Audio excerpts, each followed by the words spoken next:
Saing muna tayo sa Jumbo Rice Cooker. Saing tayo ng 5 kilos na rice for lunch.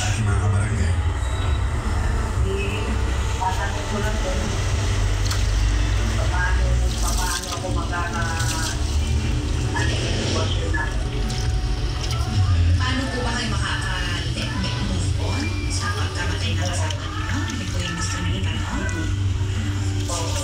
Okay, sige makinig lang po kayo dyan sa inyong radyo na kasi bibigyan na po kayo ng payo. Buksan nyo na po yung radyo ninyo.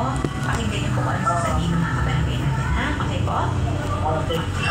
Ayan po, si Nanay Rose, mga kabarangay. Mahirap para sa kanya ha, normal ito. Ito ay nangyayari talaga sa mga pamilya na kapag merong nalagas na matay na isa sa mga miyembro ng pamilya, grabe ang hindi man maamin, pero ang taas ng emosyon nila. Ang taas ng emosyon ng bawat isa na parang mag-aaway-away. Minsan nga o madalas, si Lolo at si Lola, pansinin niyo po ito, si Lola, si Nanay, si Tatay, kapag may namatay po isa sa kanila, namatay sila pareho. Alam niyo yung dating routine ng pamilya, yung nakasanayan na gawin na dumadalo-dalo pag sa bahay, biglang kanya-kanya na. Tapos may magkakatampuhan na, bakit parang iba na yung nangyayari sa pamilya natin. I'm sure nakaka-relate yung mga kabarangay natin na minsan namatayan ng immediate family nila.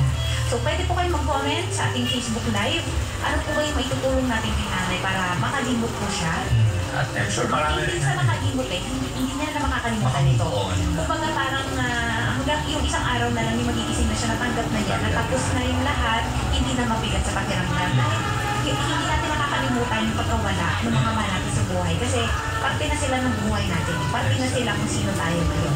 Pero paano natin mapapagana ito para kay nanay? Alright, mga kapuso, comment na po kayo ngayon sa ating Facebook Live. Marami. Basta mamaya po sa aming pagbabalik. Kaya babasahin po namin ang inyong mga komento. Ako po si Papa Yoman. Dito lang sa Talk to Papa. Number 1. Forever.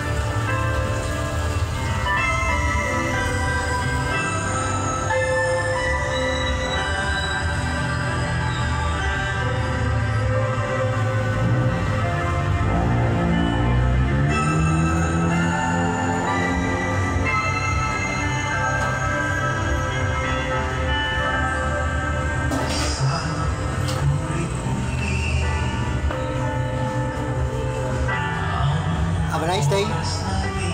Lunchtime na ha.